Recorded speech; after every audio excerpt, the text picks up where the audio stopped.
श्री राम। जय श्री राम। जिनको दे दिया उनसे मंदिर वापस ले लो।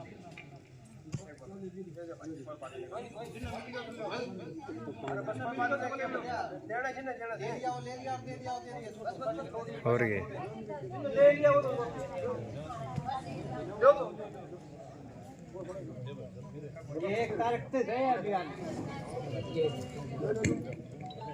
आज हमने ये कलश यात्रा प्रारंभ करी। पीली अक्षताएं अयोध्या में भगवान राम की जन्मभूमि पर बना भव्य मंदिर, वहाँ पहुँचने के लिए तो अक्षत का हमें करना क्या है? घर घर, हर हिंदू के घर, हर भारतवासी के घर में श्री राम जन्मभूमि मंदिर का आमंत्रण देना, निमंत्रण देना। अक्षत की परिभाषा क्या है, व्याख्या क्या है, तकदीर जी ने हमें बता दिया। हमारा काम इतना नहीं, हम इस बात को इतना समझे कि जितना भी है 3 चरणों की, लगभग 500 वर्ष पहले बाबर जो विदेशी आक्रांता था, उसने इस भारत माता के वीरों को, की संतानों को, उनके शौर्य को, उनके उत्साह को नष्ट करने के लिए भारत में जगह जगह जो भारत के हिंदू समाज के श्रद्धा केंद्र थे उनको नष्ट करना प्रारंभ किया। बाबर से पहले भी जो इस्लामिक आक्रमणकारी रहे उन्होंने ऐसा किया है। लगभग 500 वर्ष पहले बाबर के सेनापति ने उस मंदिर को ध्वस्त किया। स्थानीय शासक, साधु संत, राम भक्तों ने मिलकर लगातार संघर्ष किया। बहुत से मोर्चे हारे, लेकिन एक मोर्चा कभी नहीं हारे कि उस संघर्ष को लड़ने का जो जज्बा था, जो हिम्मत थी, वो कभी नहीं हारे, लड़ते रहे। इतने लंबे संघर्ष के बाद 15 अगस्त 1947 को देश आजाद हुआ।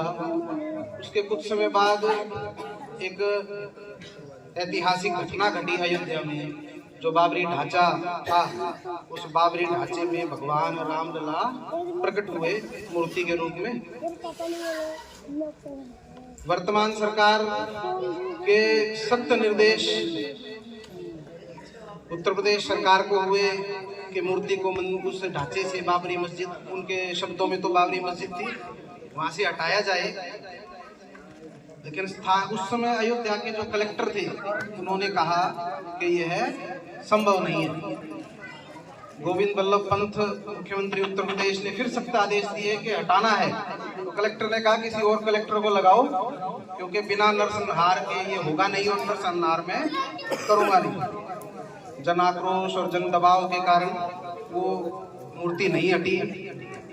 लेकिन इतना हुआ कि केवल पुजारी वहां जाकर मूर्ति की पूजा करता, ताले में भगवान राम बंद रहे। विश्व हिंदू परिषद ने 1985 में एक बड़ा अधिवेशन करके राम जन्मभूमि मुक्ति आंदोलन ऐसा करके प्रारंभ किया। राम जानकी रथ यात्रा निकली, गांव-गांव में गई।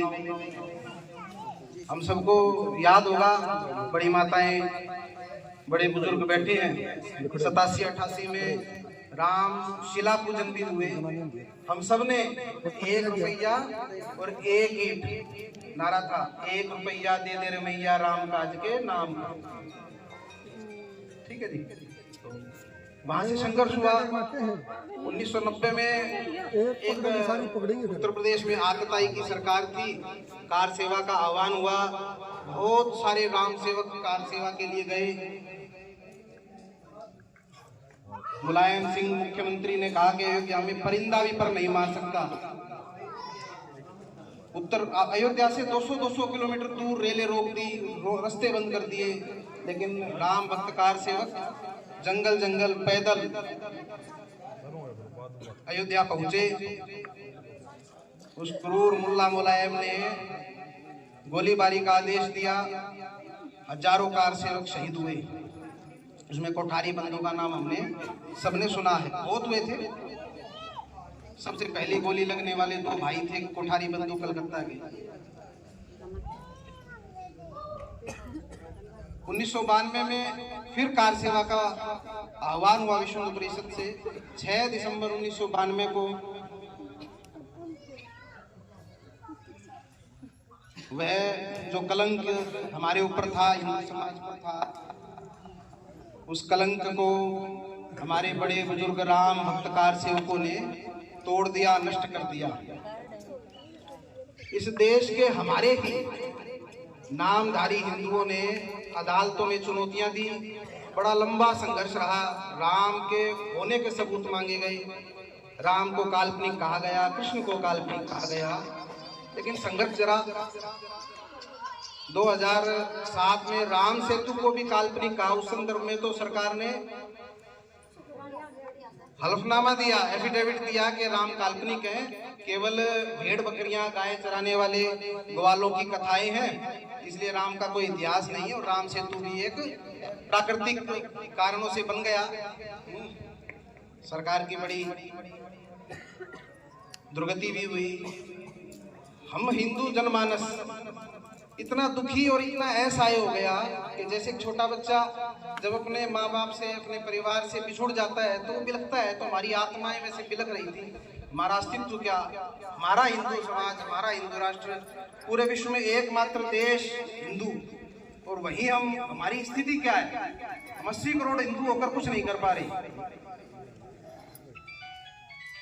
2019 को इतने लंबे संघर्ष के बाद सुप्रीम कोर्ट ने हिंदू समाज के पक्ष में फैसला दिया। पहले भी सुप्रीम कोर्ट के आदेश पर वहां पे जियोग्राफी सर्वे हुआ था भारतीय पुरातत्व विभाग के, उसमें बहुत नीचे मंदिर के अवशेष मिले, मूर्तियां मिली। वो आज भी हम जब अयोध्या जाएंगे तो वहां संग्रहालय में हमें देखने को मिलेंगी कि किस प्रकार के खंभे और मूर्तियां वहां पर मिली हैं। जो ये सब हुआ उसके भी कुछ कारण थे कि हम हिंदू समाज सामूहिक और संगठन के रूप में एक होकर रहने की हमारी आदत नहीं बनी। कारण भी शायद ये था कि कभी ऐसी आवश्यकता भी नहीं पड़ी, क्योंकि हमारे तो युद्ध भी कबड्डी की तरह होते थे। 2 राजा आपस में लड़ेंगे, खुले मैदान में लड़ेंगे, खेत में लड़ेंगे, जो जीत जाएगा उसका राज होगा। वो हमारी संस्कृति थी। नगरों को, गाँव को, खेतों को नुकसान नहीं पहुंचाते थे। लेकिन जो विदेशी थे उनके तरीके अलग थे। उन्होंने गुरिल्ले युद्ध करे, गांव पर हमले करना, बहन बेटियों को परेशान करना, गाय माता की हत्या करना, वध करना, उनका मांस खाना, जो हम सोच भी नहीं कर सकते, हमारी कल्पनाओं से। हमारी उस योजकता और संगठन के अभाव की वजह से ये सब हुआ।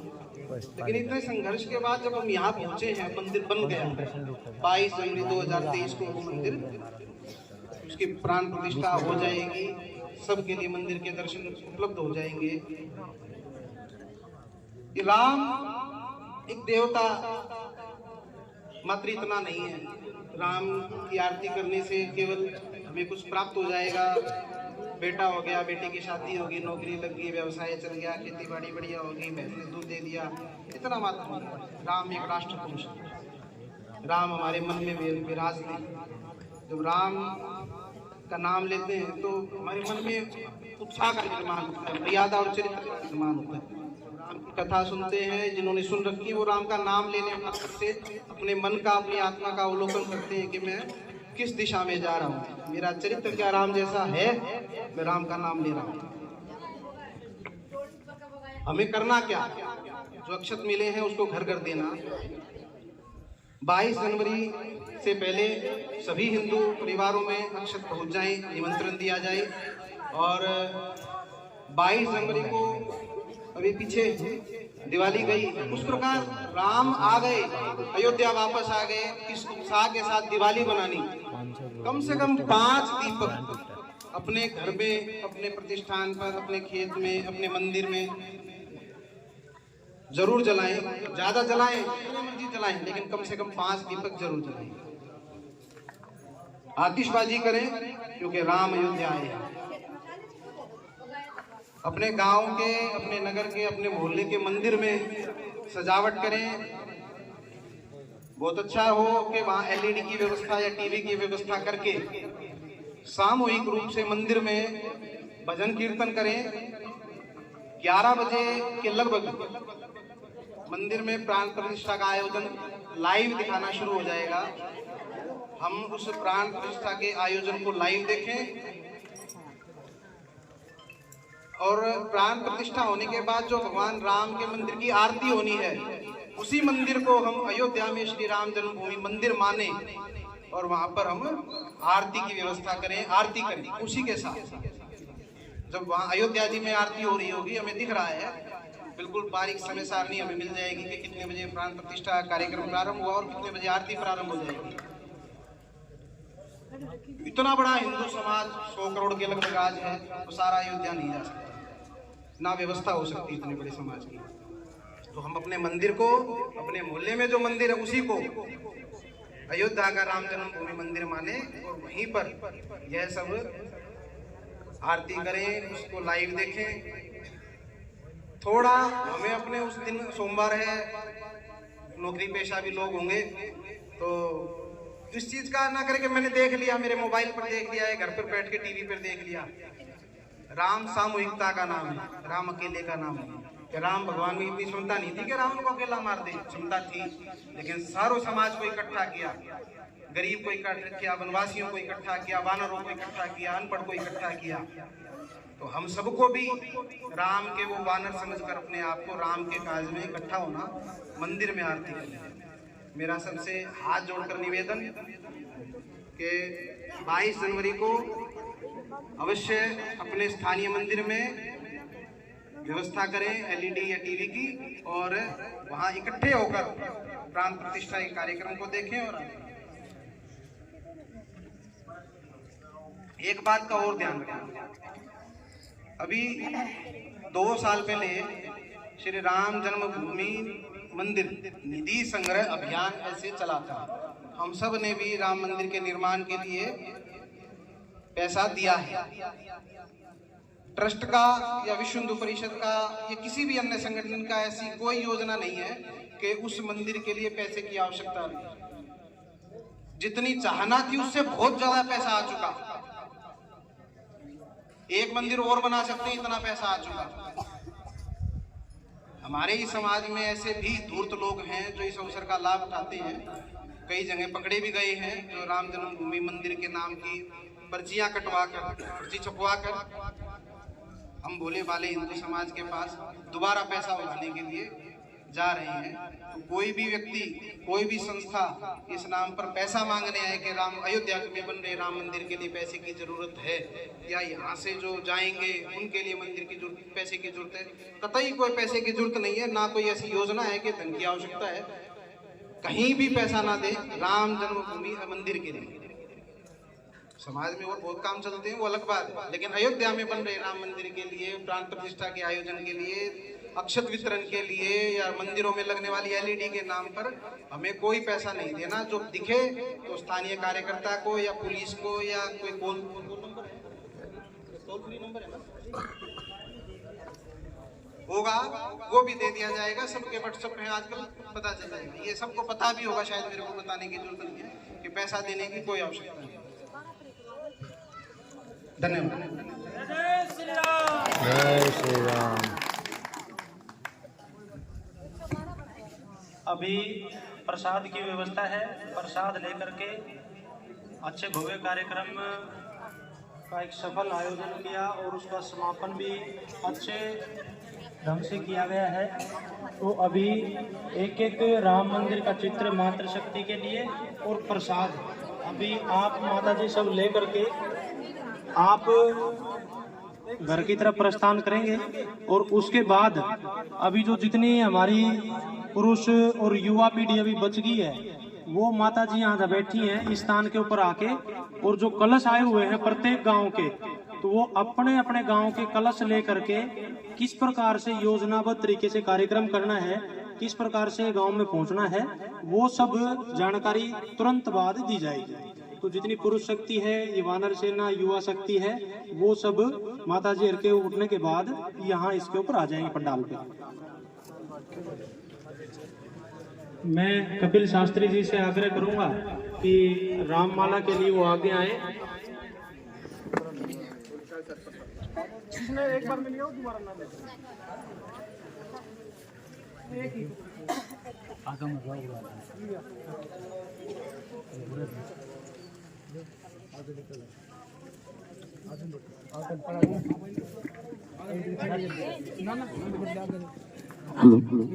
जय श्री राम, जय श्री राम, जय श्री राम। जय श्री राम।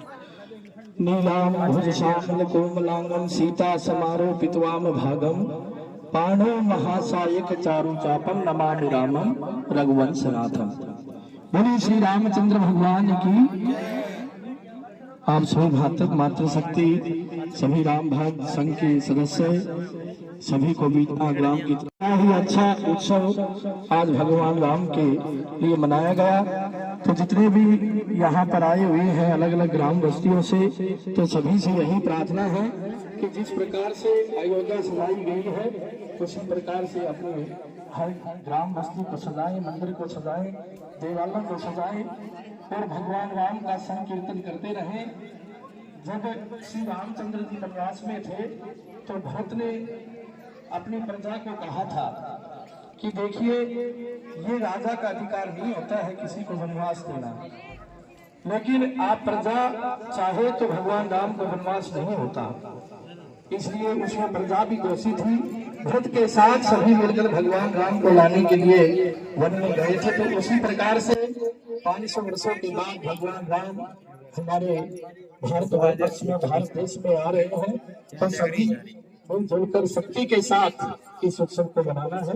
तो मैं अपने शब्दों को विश्राम देते हुए बोलिए श्री रामचंद्र भगवान की।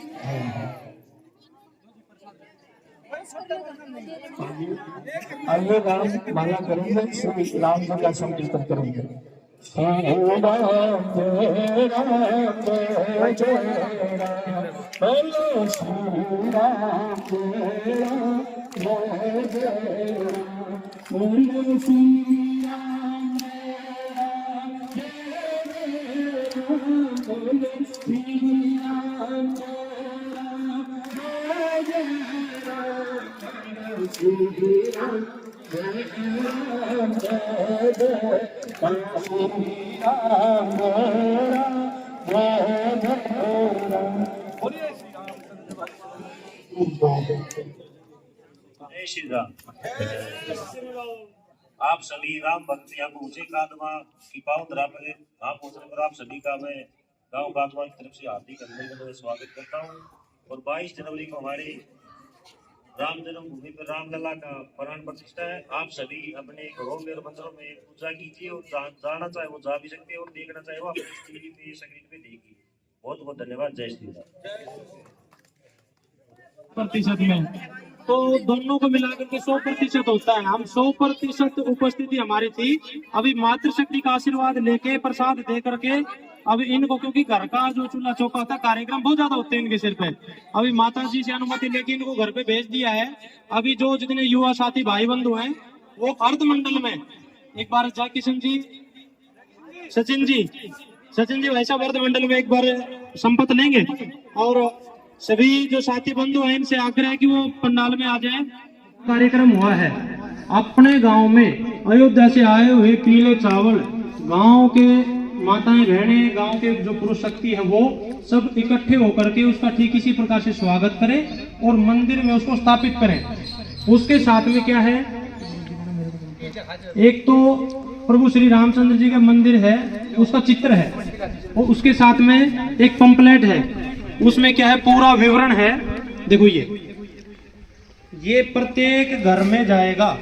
जो यहाँ से मटकी जाएगी उस मटकी में अगर चावल कम पड़ते हैं तो पीले चावल करने का तरीका, चावल लेने हैं, गौ माता का थोड़ा उसमें घी मिला के हल्दी मिला करके उनको पीला कर ले और उसके बाद उनमें जो मटकी दी है उनको उसमें मिला ले। एक ये पत्रक है। इस पत्रक में जो भाई साहब नरेंद्र जी ने बताया वो पूरा इतिहास शुरू से लेकर अब तक कितने पड़ाव आए, किस प्रकार से कार्यक्रम रहा और किस प्रकार से ये कार्यक्रम यहाँ तक पहुँचा है।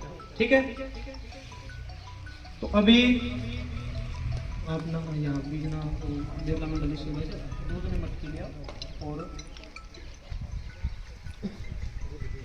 अभी इसमें क्या करना है, जैसे मटकी गांव में पहुंच गई, अभी यहाँ बेरला मंडल से या एक गांव से, कादमा गांव की संख्या ज्यादा है, तो कादमा गांव के कार्यकर्ताओं ने क्या करना, अभी जैसे बैठे हैं ऐसे ही एक को टोली प्रमुख बनाना। भाई 10 कार्यकर्ता हैं, 10 में से एक तो टोली का उसका प्रमुख रहेगा, उसके बाद 9 कार्यकर्ता उसके सहयोगी रहेंगे और वो भी काम वो भी उतना ही करेगा। उसके बाद गांव में जो पान्ने हैं, पान्ने की योजना बनाना कि भाई अपने गांव में 4 पान्ने हैं, 4 पान्ने भाई साहब फलाना राम जी आपके जिम्मे है, एक पान्ना 2 कार्यकर्ता आपके जिम्मे है, 2 आपके जिम्मे, 2 आपके जिम्मे। उसके साथ साथ सूचना देनी क्या, इन हाथों से पीले चावल देना, दोनों पत्रक देना और उनको आग्रह करना, पान्ने के अनुसार योजना बनाना कि इस पान्ने के जो कार्यकर्ता हैं अपना कार्यक्रम शेड माता मंदिर में रहेगा, ठीक है। दूसरे पाने वाले जो समाज के लोग हैं उनको सूचना देना कि आपका जो कार्यक्रम है वो अपने पुराने वाले मंदिर में रहेगा।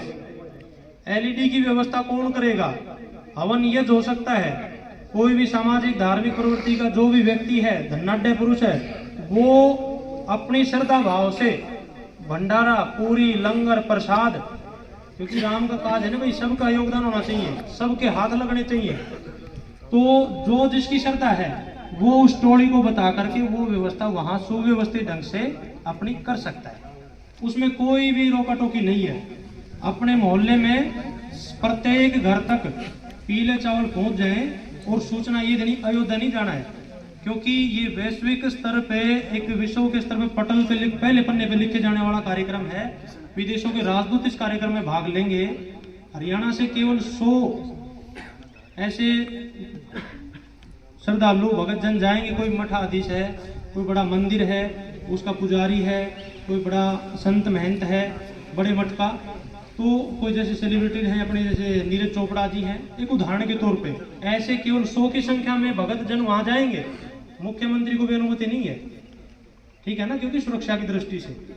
तो कोई भी भगत जन, माता भगिनी, सामाजिक व्यक्ति कोई भी अयोध्या के लिए तैयारी ना करे कि हमारे गाँव घर पे पीले चावल भी आए और उसके बाद हमारे को निमंत्रण भी मिला तो हमारा दवाना बनता है भाई, तो वो ना जाए, नहीं तो अव्यवस्था बनेगी, कहीं न कहीं दिक्कत होगी, ठीक है, वहां तक नहीं पहुंच पाओगे। ये भी ये सूचना साथ में देनी है। 1 जनवरी से 15 जनवरी तक ये अभियान हमारा पूरे जोर शोर से चलने वाला है। 15 जनवरी के बाद ऐसा नहीं है कि ये कार्यक्रम समाप्त होगा, टोलियों की बैठक दोबारा से होगी और उससे समीक्षा की जाएगी। आपका अनुभव बताओ भाई कैसे क्या रहा। किसी के घर पे चौखट पे जाने के बाद पीले चावल दिए, दोनों पत्रक दिए, वो तू मैं कहे किसी भी बात को लेकर के, वहां प्रवक्ता नहीं बनना है, किसी से झगड़ा नहीं करना है, वहां इतिहास के बारे में नहीं बताना है, केवल इतना ही काम था। आपकी श्रद्धा हमारी श्रद्धा थी, हम इसे राम के काज में, पुण्य कार्य में अपना हाथ लगाया है, योगदान दिया है, आपके चौखट तक हम आए हैं, इतना ही निवेदन था। कार्यक्रम इस प्रकार है, ठीक है जी। कोई कहे प्रत्युत्तर दे, ये दे वो दे, नहीं करना। संदेह की भाई साहब ने बात बता दी है, वो निधि समर्पण था, वो पहले हो चुका है। कोई अगर आपको पैसे दे भी तो भी वो नहीं लेने हैं, अपनी श्रद्धा से मंदिर में चढ़ाए, पूजा में चढ़ाए, वो उसकी एक अलग श्रद्धा है, ठीक है। तो एक बार अभी मंडल अनुसार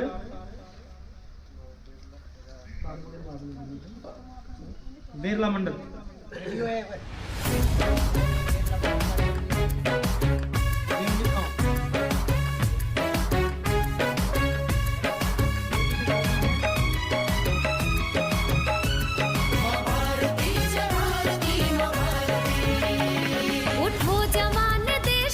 वसुंधरा पुकारती, उठो जवान देश की वसुंधरा पुकारती, उठो जवान देश की वसुंधरा पुकारती। ये देश है पुकारता पुकारती माँ भारती, ये देश है पुकारता पुकारती माँ भारती, ये देश है पुकारता पुकारती माँ भारती, ये देश है पुकारता पुकारती माँ भारती।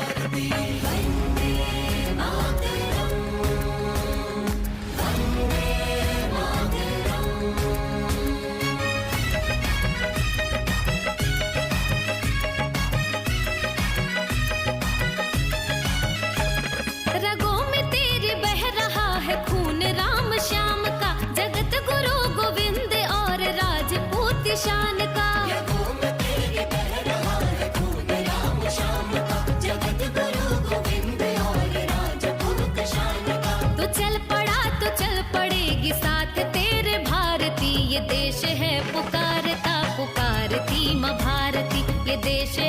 को गांव में प्रवेश करवाएं, सामाजिक लोगों के हाथ में दें, उसके बाद मंदिर में स्थापित कर दें। मंदिर से वो चावल प्रत्येक घर में जाने उसकी योजना बना ले। कितना कार्यक्रम है।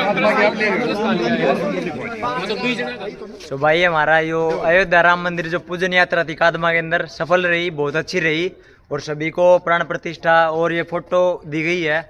बहुत अच्छा काम है, घर घर तक पहुंचेंगे। जो जितने भी मंडल आते हैं हमारे एरिया के अंदर वहां तक सभी तक पहुंचने के लिए व्यवस्थित तरीके से सब कुछ बता दिया गया है सभी भाइयों को। तो बहुत अच्छा लगा। ऐसे ही जो हमारे सांस्कृतिक कार्यक्रम है उनमें हमारे साथ जुड़े रहें और बने रहे हमारे साथ। जय हिंद, जय भारत, जय श्री राम।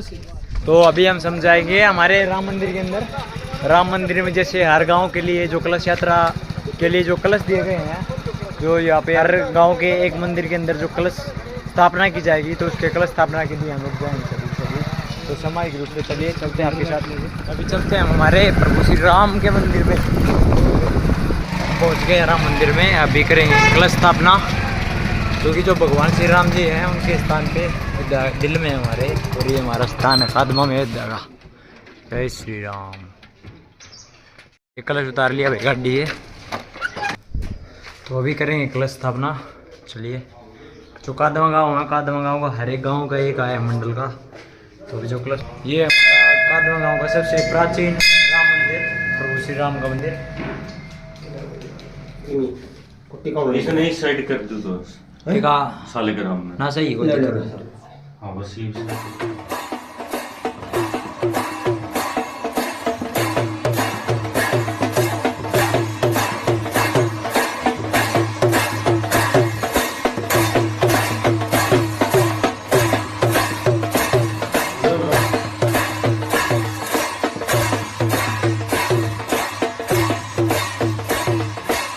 स्थापना का जो कार्यक्रम था सारा अच्छी तरह से संपूर्ण हो चुका है। बहुत अच्छा लगा, पूरे गांव का सहयोग था, बहुत ही अच्छे मोमेंट्स थे। तो आप भी अपने एरिया में आपने देखा होगा पूरी विधि पूर्वक, और पूरा आपके साथ वीडियो में शेयर किया है। वैसे ही आप अपने एरिया में जो राम मंदिर हैं सभी मिलकर सामूहिक रूप से स्थापना करें भगवान की और भगवान के आदर्शों की, और बने रहे हमारे साथ अच्छे सांस्कृतिक और अच्छी वीडियोज़ के लिए। जय हिंद।